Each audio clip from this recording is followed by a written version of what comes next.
predicación de esta mañana. Evangelio según San Juan, capítulo 4, versículo 31 en adelante. Evangelio según San Juan, capítulo 4, desde el versículo 31 en adelante, y dice así el texto. Mientras tanto, los discípulos le rogaban diciendo: Maestro, come. Pero él les dijo: yo tengo para comer una comida que vosotros no sabéis. Los discípulos entonces se decían entre sí: ¿le habrá traído alguien de comer? Jesús le dijo: mi comida es hacer la voluntad del que me envió y llevar a cabo su obra. ¿No os decís vosotros, todavía faltan 4 meses y después viene la siega? He aquí, yo os digo, alzad vuestros ojos y ve los campos que ya están blancos para la siega. Ya el segador recibe salario y recoge fruto para vida eterna, para que el que siembra se regocije juntamente con el que siega. Porque en este caso el dicho es verdadero: uno es el que siembra y otro es el que siega.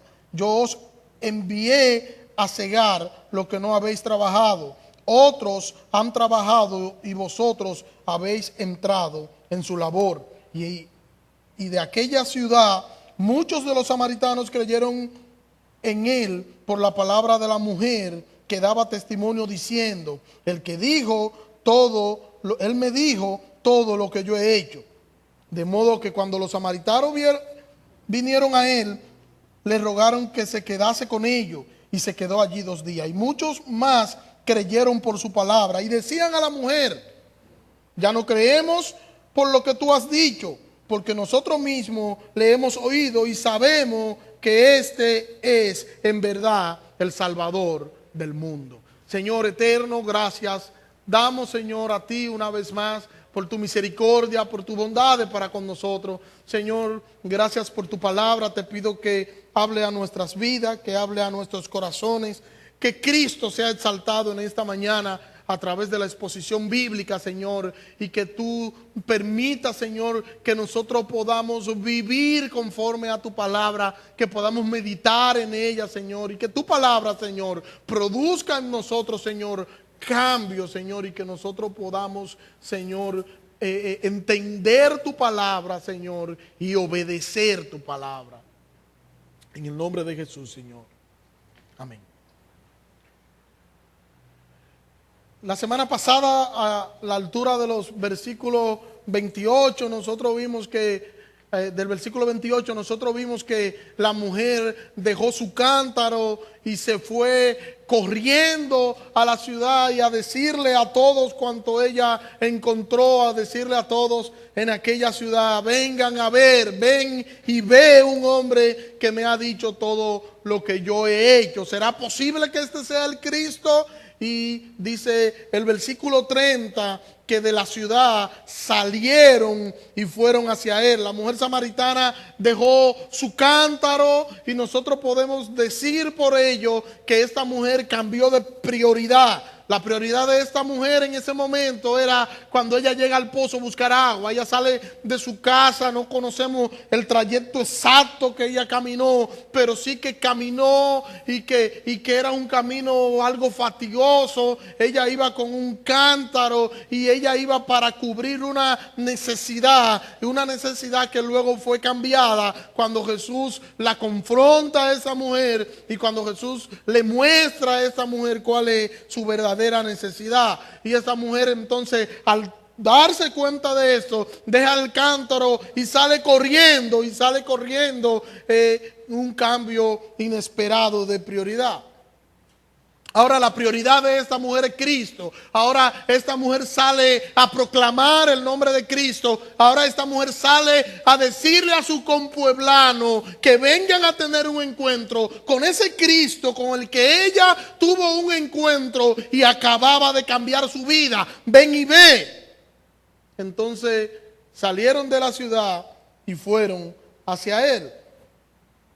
Y ese es el contexto para encajar lo que tenemos para hoy. Dice el versículo 31 dice que mientras tanto los discípulos le rogaban, o sea, mientras ubíquense conmigo, ella está con Jesús, llegan los discípulos, ella deja el cántaro, ella sale corriendo y los discípulos le están diciendo cuando ella se va: maestro, come, maestro, come, maestro, por favor, come.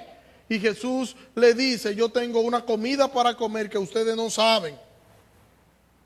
Y sus discípulos entonces empezaron a cuestionar y a preguntar que si acaso le habían traído algo de comida, algo de alimento. Los discípulos trataron de ocultar su asombro al encontrar a Jesús hablando con esa mujer. Y trataron de ocultar su asombro, aunque ellos, no se atrevieron a decir absolutamente nada. El encontrarlo a él en el pozo con una mujer, a ellos les causó cierta extrañeza, aunque ellos no preguntaron absolutamente nada. No se atrevieron a preguntar absolutamente nada.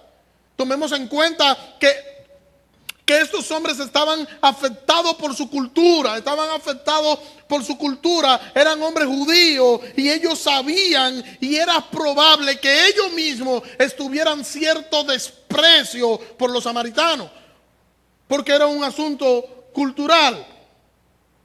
Y el texto nos dice que los discípulos le rogaban al Señor que comieran. El texto está diciendo, o no quiere decir de manera implícita, que ellos le dijeron varias veces: come. Y Jesús no le hacía caso. Maestro, come. Y Jesús no le hacía caso. Maestro, por favor, come. Y Jesús no le hacía caso. Hasta que Jesús le dice en el versículo 32: yo tengo una comida para comer que vosotros no sabéis. Y yo me imagino la discusión entre los discípulos, el comentario entre los discípulos. Pero, ¿y qué habrá pasado? ¿Quién le habrá traído de comer? Cuidado si la mujer, cuando vino a buscar agua, también le trajo algo de comer. Quizá le cayó bien a alguien y le trajeron algún almuerzo, no sé, algún filete de mero. O quizás le trajeron algunos guandulitos con coco, un arrocito blanco, no sé. Y quizás Pedro le habrá dicho: yo de lo que estoy seguro fue que no le trajeron ni molondrones ni tallota, porque el maestro no come eso. Ellos no sabían explicar el punto de por qué Jesús está renuente a no comer. Jesús le está diciendo: yo tengo una comida que ustedes no conocen, ustedes no saben. Y ellos están diciéndose entre ellos porque ellos todavía no han entendido, todavía ellos no entienden lo que Jesús está diciendo, porque ellos se están enfocando en la parte material y Jesús está mirando aún más allá. Por eso el versículo 33 dice: entonces sus discípulos se decían el uno al otro. Empezaron a cuestionar y a decirse uno a otro: ¿y qué pasó? ¿Alguien le había traído algo de comer? Al parecer era hora de comida. Los discípulos sabían que él tenía un buen rato sin consumir alimento, que tenía hambre, porque ellos también, al igual que él, tenían hambre. Llega la comida, ellos llegan con la comida y el maestro la rechaza. ¿Qué razón tiene él para no querer comer cuando nosotros sabemos que él tiene hambre? Y la única respuesta que ellos reciben de Jesús es que ellos no saben, que él tiene otra comida que ellos no saben. Estos discípulos estaban malinterpretando la respuesta de Jesús a lo que ellos entendían que él debía hacer, porque ellos estaban enfocados a una necesidad física, y como ellos estaban enfocados en una necesidad física, ellos no podían ver más allá, porque Jesús no estaba enfocado en esa necesidad física, sino que Jesús estaba concentrado en agradar al Padre, porque él estaba en sintonía con el Padre, y como él estaba en sintonía con el Padre, a él lo que le preocupaba no era lo físico, sino lo espiritual. Y dice el versículo 34 que Jesús le dijo: mi comida es que yo haga la voluntad del que me envió y que acabe su obra. Ahí ya Jesús le habla un poquito más claro, porque ellos no siguen sin entender. Mi comida es que yo haga la voluntad del que me envió y que yo acabe su obra. Mire como dice Deuteronomio capítulo 8, que es lo que se cree que Jesús está citando aquí cuando le dice eso. Deuteronomio capítulo 8 versículo 3. Él te humilló y se hizo sufrir hambre, pero te sustentó con maná, comida que tú no conocías, ni tus padres habían conocido jamás. Lo hizo para enseñarte que no solo de pan vive el hombre, sino que el hombre vivirá de toda palabra que sale de la boca de Jehová. El maná en el desierto fue un alimento decretado por la palabra de Dios. Y nosotros podemos decir en torno a eso que ese maná provino directamente de la palabra de Dios. Fue una provisión de Dios, porque vino de acuerdo a lo que es el mandato divino, el mandato de Dios. No fue un pan que ellos salieron a elaborar, sino que fue un pan que Dios le dio al pueblo en el desierto. Y no fue el pan lo que lo mantuvo vivo, sino la palabra de Dios que ordenó que llegara el pan. El cuidado y el amor de Dios por su pueblo fue tal que el Señor lo sustentó en el desierto. Y nosotros lo que podemos ver a través de ese maná, nosotros lo que podemos ver es el amor, la misericordia y la bondad de Dios hacia su pueblo, que no importa dónde esté, que no importa en la condición en que esté, nuestro Dios cuida y protege a su pueblo. Llegaron muchas dificultades, muchas aflicciones, muchos dolores de cabeza, pero el Señor estaba ahí sustentando a su pueblo. Llegaron muchas crisis, pero ahí estaba el Señor sustentando a su pueblo. Y nosotros debemos tomar eso como ejemplo. No importa lo que esté sucediendo en nosotros, y mucho menos importa lo que esté sucediendo a nuestro alrededor. No importa el tamaño de las crisis, no importa lo dura que esté la situación. El Señor está con sus hijos y ellos verán la mano poderosa de su Dios obrando en su favor. Que rujan entonces las tormentas, que soplen entonces los vientos, no importa, que ruja el mal, que nosotros estamos seguros y estamos confiados en los brazos de nuestro Señor y de nuestro Salvador Jesucristo. Nosotros estamos confiados en nuestro Señor. Dice el versículo 34 que mi comida es que yo haga la voluntad del que me envió y que acabe su obra.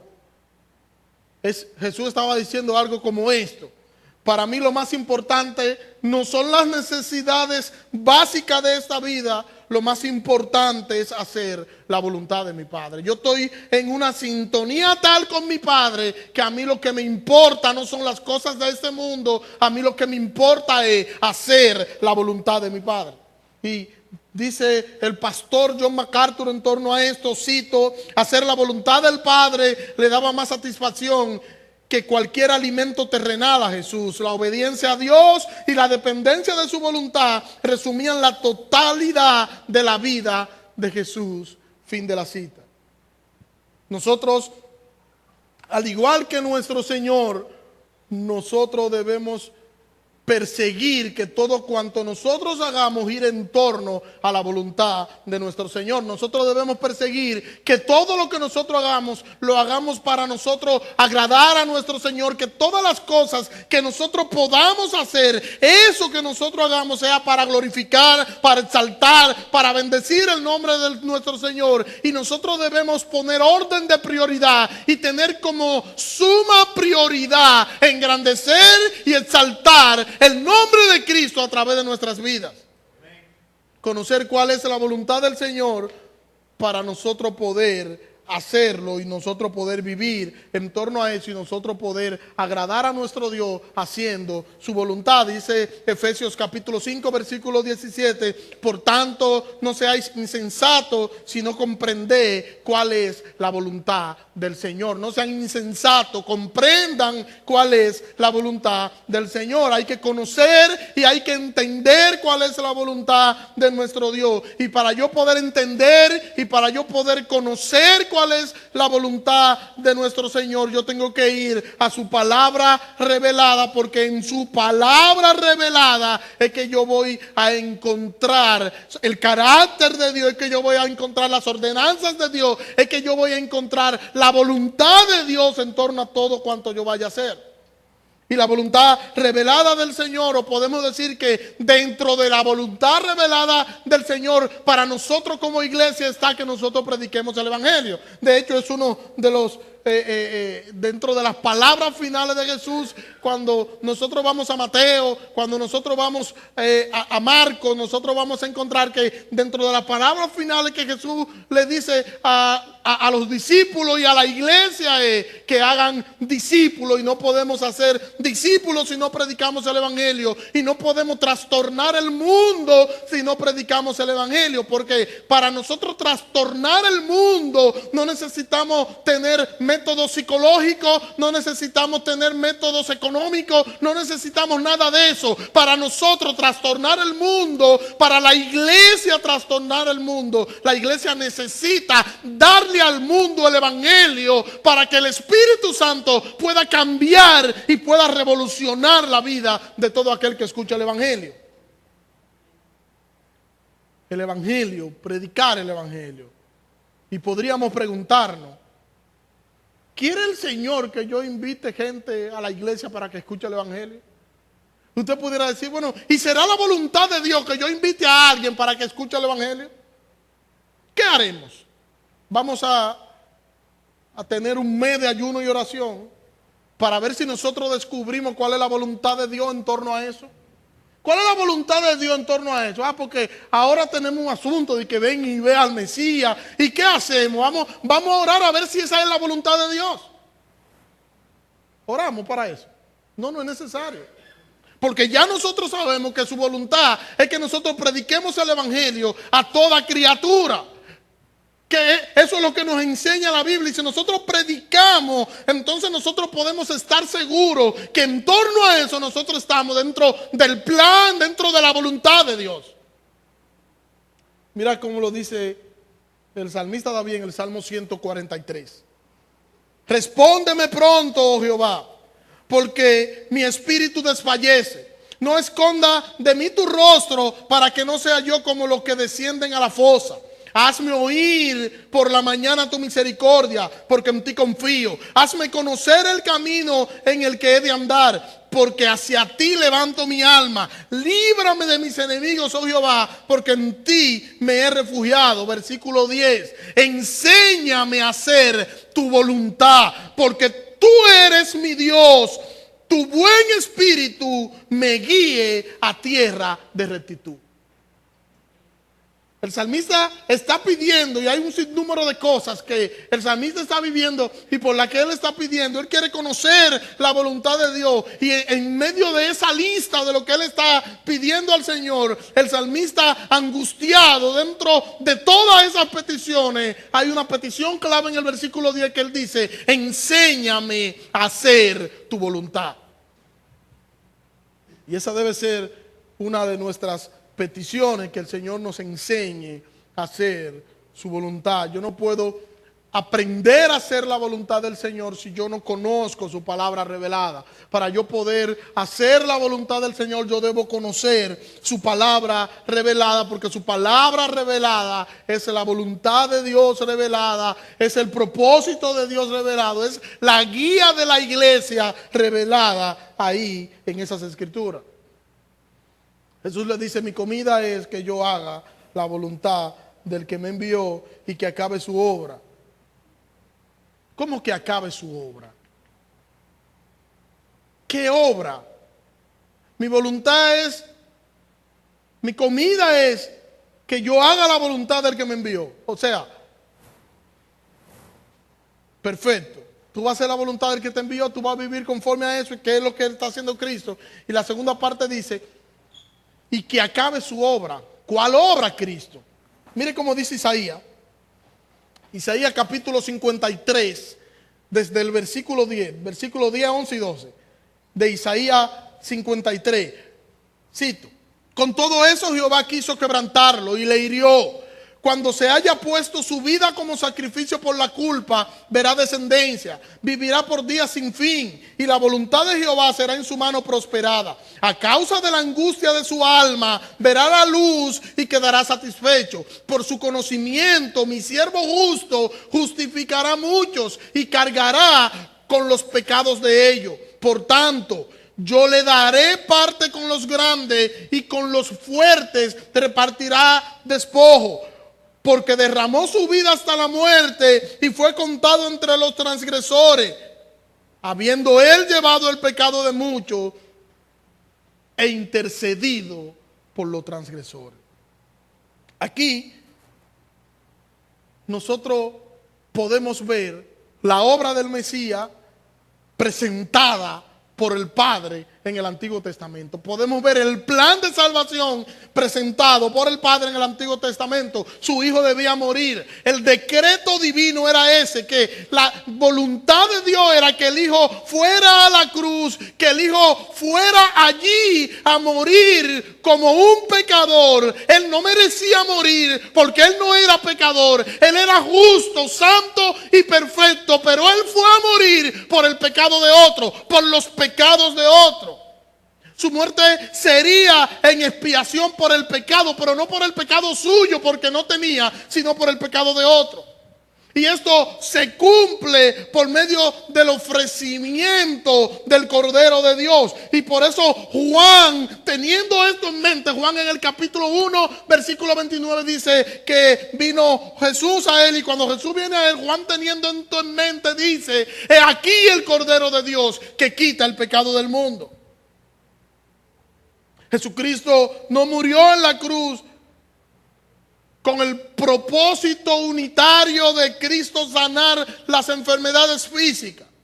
Cristo no murió en la cruz para ser nuestro amuleto de la suerte. Cristo murió en la cruz del Calvario para limpiarnos de nuestros pecados. Cristo murió en la cruz del Calvario para ser allí el Cordero de Dios que quita el pecado del mundo. Y su vida fue puesta por muchos, y en aquella cruz él murió por el pecado de otro, para que todo el que en él cree no se pierda, mas tenga vida eterna. Isaías está diciendo que el sacrificio único de Cristo iba a proveer satisfacción completa y solución permanente al problema del pecado. Eso es lo que está diciendo Isaías, y eso es lo que nosotros vemos a Cristo diciendo: yo tengo que hacer la voluntad de mi Padre y yo tengo que terminar su obra. Yo tengo que terminar la obra que yo vine a hacer aquí. Cristo sabía lo que había que hacer para resolver el problema del pecado. Cristo lo sabía. El versículo 11 de Isaías 53 dice que él iba a justificar a muchos. Él iba a justificar a muchos a través del sacrificio en la cruz. Él iba a declarar a muchos justos ante Dios por medio de su sacrificio en la cruz. Y muchos iban a ser, y muchos son, y hoy nosotros somos justificados por ese sacrificio de la cruz del Calvario. Romanos capítulo 5, versículo 19, dice allí el apóstol Pablo: porque como por la desobediencia de un hombre muchos fueron constituidos pecadores, así también por la obediencia de uno muchos serán constituidos justos. La ley entró para agrandar la ofensa, pero en cuanto se agrandó el pecado, sobreabundó la gracia. Para que así como el pecado reinó para muerte, así también la gracia reine por la justicia para vida eterna, por medio de Jesucristo nuestro Señor.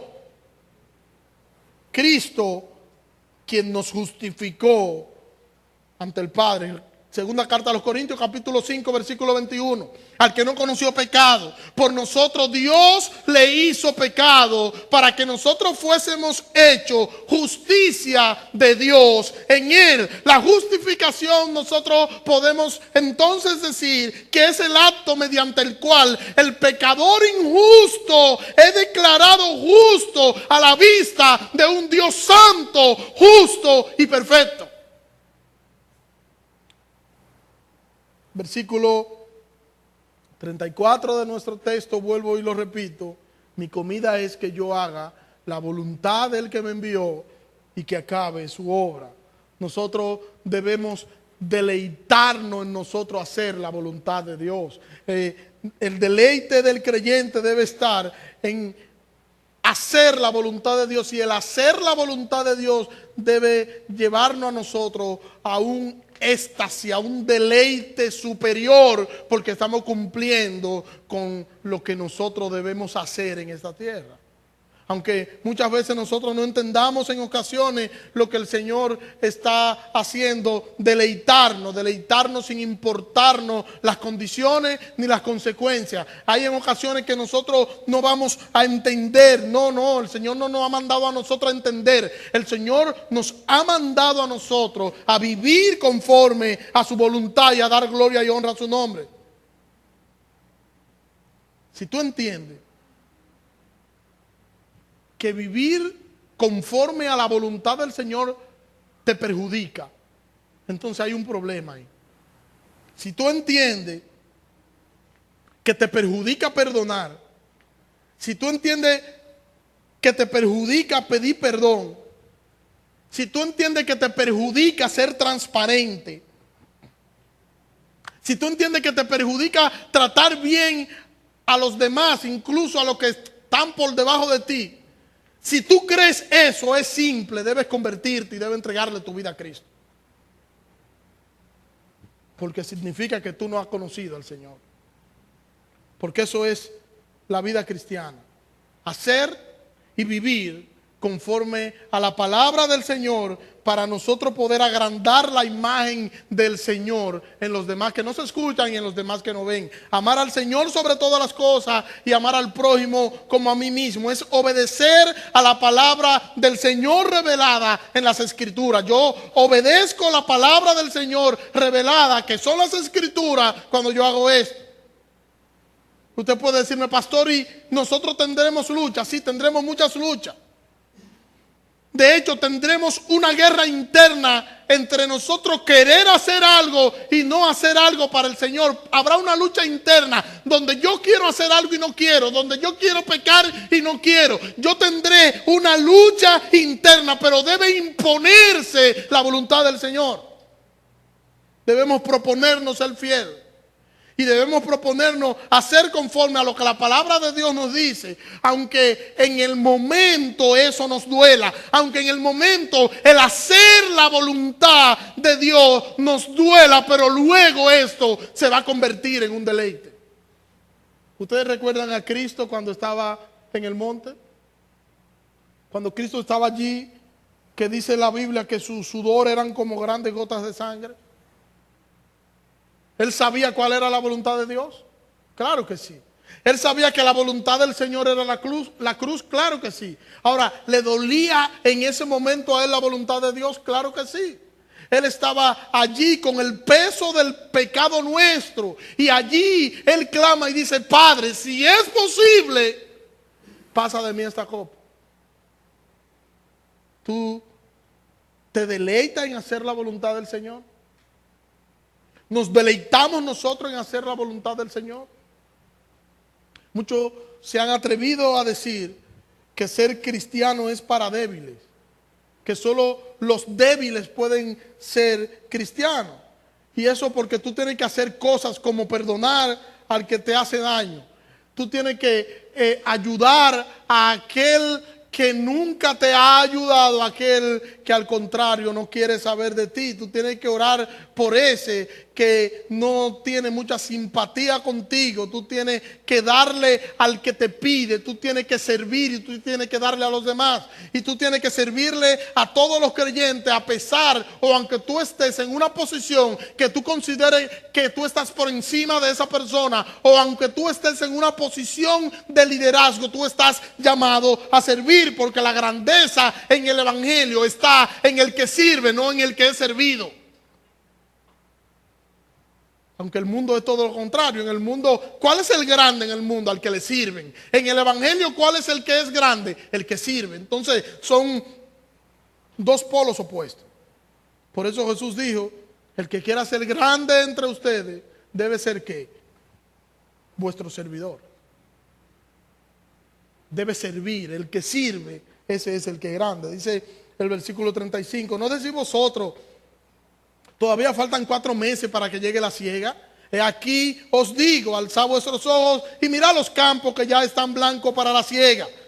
El que siega recibe salario y recoge fruto para vida eterna, para que el que siembra y el que siega se gocen juntos. Porque en esto es verdadero el dicho, uno es el que siembra y otro es el que siega. Yo os he enviado a cegar lo que vosotros no habéis labrado. Otros han labrado y vosotros habéis entrado en su labor. Jesús le está diciendo a ellos, ustedes son expertos en siembra y ustedes saben distinguir cuánto falta para una cosecha. Y ahí se da un sinnúmero de cosas que no quiero entrar en ello ahora para no perder mucho tiempo, con relación a la siembra y con relación al lugar donde él estaba y los campos que se veían allí. No quiero entrar en eso porque no tengo mucho tiempo. Jesús le dice, levanten los ojos y vean los campos que están listos para la cosecha. Cristo, en este caso podemos decir que es el sembrador y los discípulos son los segadores. Ya Cristo sembró en el corazón de una mujer samaritana y los discípulos van a cosechar de lo que Cristo sembró en breves instantes. Ellos no han plantado nada como segadores, pero se van a regocijar con la cosecha espiritual que casi está por venir. Jesús está diciendo aquí que en el reino espiritual el sembrador y el segador son dos personas diferentes. No sé si ustedes recuerdan al apóstol Pablo, que el apóstol Pablo dijo, reprendiendo a los corintios, yo sembré y Apolo ¿qué? Regó, pero ¿quién da el crecimiento? Dios. O sea, Pablo no está diciendo yo sembré y coseché. No, yo sembré, Apolo regó, Apolo cosechó, pero el crecimiento lo da Dios. Y mira cómo lo dice Amós en el capítulo 9 de Amós, versículo 13. Es aquí que vienen días, dice Jehová, cuando el que ara alcanzará al que ciega, y el que pisa las uvas al que lleva la semilla. Las montañas gotearán vino nuevo y todas las colinas se derretirán. ¿Qué está diciendo aquí este texto? Está refiriéndose al mismo punto que estamos hablando. Cada siervo de Cristo es un sembrador y cada siervo de Cristo es un segador. Cada siervo de Cristo siembra y cada siervo de Cristo cosecha. Siembra la palabra y cosecha lo que él no sembró. Cosecha lo que otro sembró y siembra lo que otro va a cosechar. No sé si dijo un trabalengua. Cosecha lo que otro sembró y siembra lo que otro va a cosechar. Por eso es que a veces hay personas que nosotros decimos, pero yo salí a predicar y le pasé una literatura a una persona y esa persona, sin yo decir muchas cosas, solo empecé a decir un texto bíblico y la persona me dijo, sí, yo me quiero convertir. Y nosotros creemos, bueno, que yo tengo una forma de decir la Biblia, es que yo tengo una forma de predicar tan impactante. No, lo que pasa es que otro sembró ahí y ya el Espíritu Santo le dio crecimiento en el tiempo oportuno y a ti te tocó cosechar. Para que la gloria no sea de nosotros. Porque no se trata de cómo yo predique, no se trata de lo elocuente que yo sea. De hecho, del apóstol Pablo se dice que no era un predicador elocuente, no era un predicador que encantaba. Yo no sé si ustedes han leído en el libro de los Hechos que él está predicando y se le cayó uno de por allá arriba. El apóstol Pablo, dicen que el apóstol Pablo era medio aburrido predicando. No era un hombre muy elocuente. No se trata de cuánto elocuente tú seas. Se trata de que tú prediques la palabra de Dios con fidelidad. Y Dios entonces, el Espíritu Santo entonces, va a dar crecimiento en el corazón del hombre a esa palabra. Y entonces vamos a ver los frutos. Los discípulos iban a cegar lo que ya Cristo había sembrado en el corazón de la samaritana. Cristo sembró allí en aquel pozo y Cristo sembró en tierra, en buena tierra, y esa tierra iba a empezar a dar fruto. Cuando nosotros asumimos el ven y ve, nosotros estamos asumiendo dos cosas. Cuando nosotros asumimos el ven y ve, repito, nosotros estamos asumiendo dos cosas. Número uno, estamos cosechando la palabra de Dios que fue sembrada. Y número dos, estamos sembrando la palabra de Dios que será cosechada por otro. Estamos cosechando la palabra de Dios que otro sembró y el Espíritu Santo le dio crecimiento. Y estamos sembrando la palabra que será cosechada por otro. Tan simple como esto. Nosotros no conocemos cuál es la buena tierra. Nosotros no somos quienes determinamos esa cosa.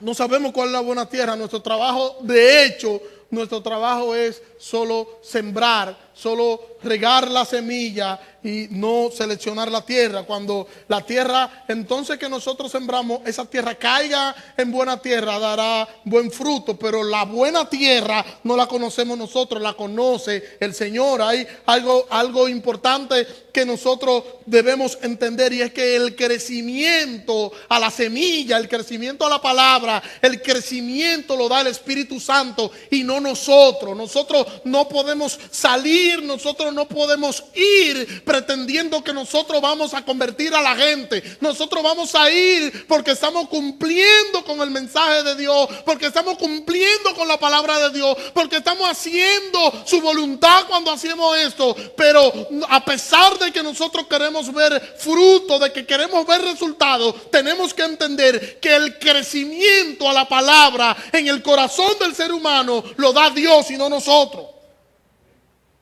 Entonces, ¿qué nos resta a nosotros? Invitar. Invita todas las veces que sean necesarias. Invita cada domingo. Invita para el próximo domingo. Vuelve a invitar e invita de nuevo. Y siempre invita, y ese será siempre nuestro trabajo.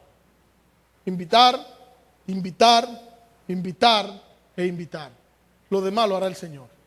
Nosotros debemos entender que lo demás lo va a hacer el Señor, porque si nosotros entendemos que la gente ha de convertirse por nuestras palabras, estamos negando lo que dice la Biblia y nos vamos a llenar de frustraciones y vamos a querer que la gente venga de cualquier manera, lo vamos a hacer que se conviertan.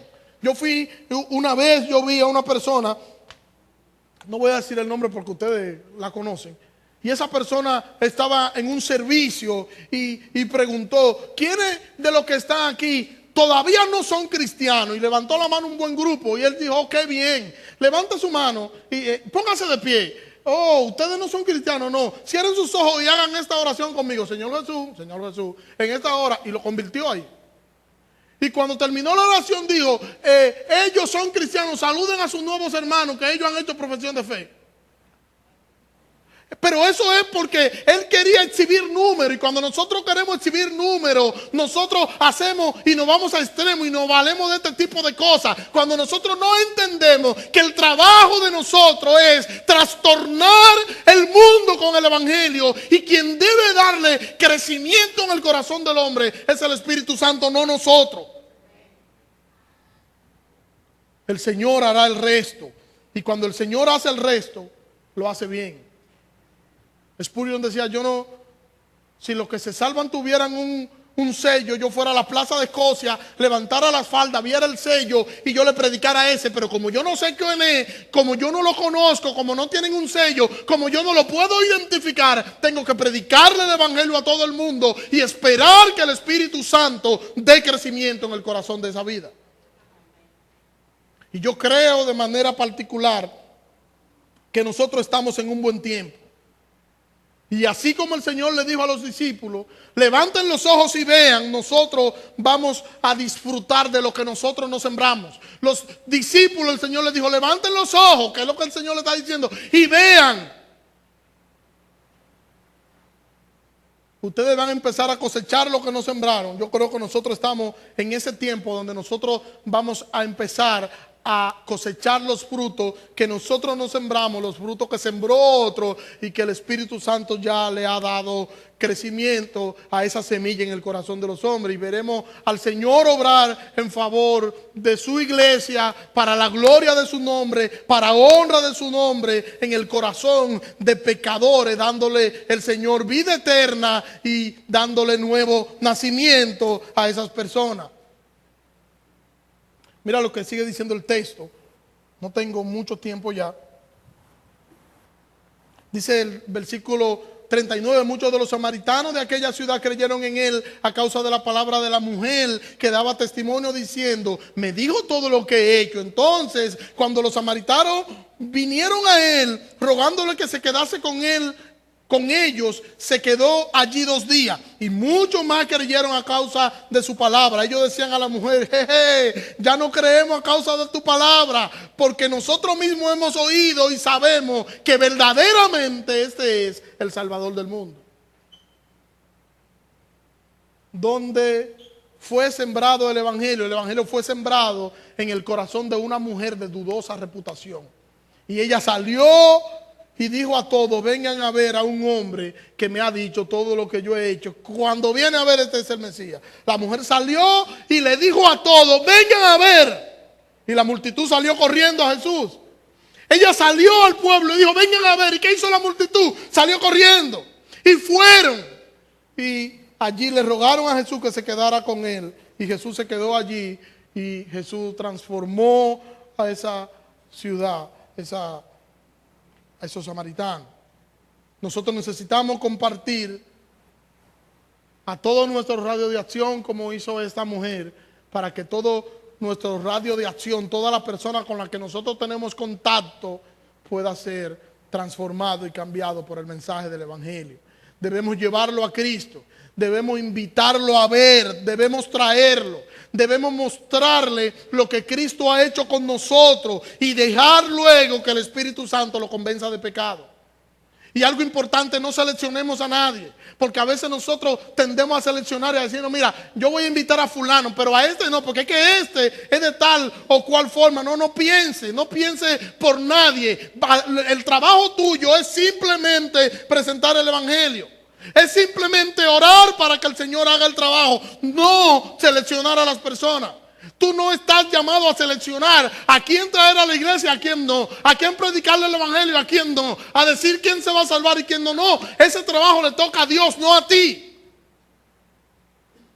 Si nosotros vamos a Hechos, que solo no lo voy a leer, usted lo puede leer en su casa. Hechos capítulo 8 dice allí que el apóstol Pablo, Saulo de Tarso en ese entonces, andaba persiguiendo a la iglesia y entraba de casa en casa y sacaba a los hermanos de la iglesia, a los cristianos, lo arrastraba, y allí el apóstol Pablo lo llevaba a la cárcel. En el capítulo 9 del libro de los Hechos dice que te empieza diciendo que el apóstol Saulo de Tarso, todavía respirando amenaza y homicidio contra los discípulos del Señor. Y se presentó ante el sumo sacerdote y pidió carta para ir a Damasco. Y cuando encontraron ya en Damasco allí a alguien hablando de Jesucristo, hacer lo mismo que estaba haciendo allí. Y Hechos capítulo 9, a la altura del versículo 3, nos presenta la conversión de este hombre, de cómo el Señor se encuentra con él, de cómo Cristo le dice: él pregunta: ¿quién eres, Señor? Yo soy Jesús a quien tú persigues. Y allí este hombre se arrepiente, el Señor le quita la visión.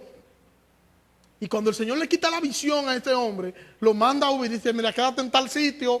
Y entonces el Señor le dice a Ananías: Ananías, mira, ve a tal sitio, ve a tal calle, ve a tal casa, que allí está Saulo de Tarso. Y ve, espérate, le dice Ananías: ¿cómo que está quién?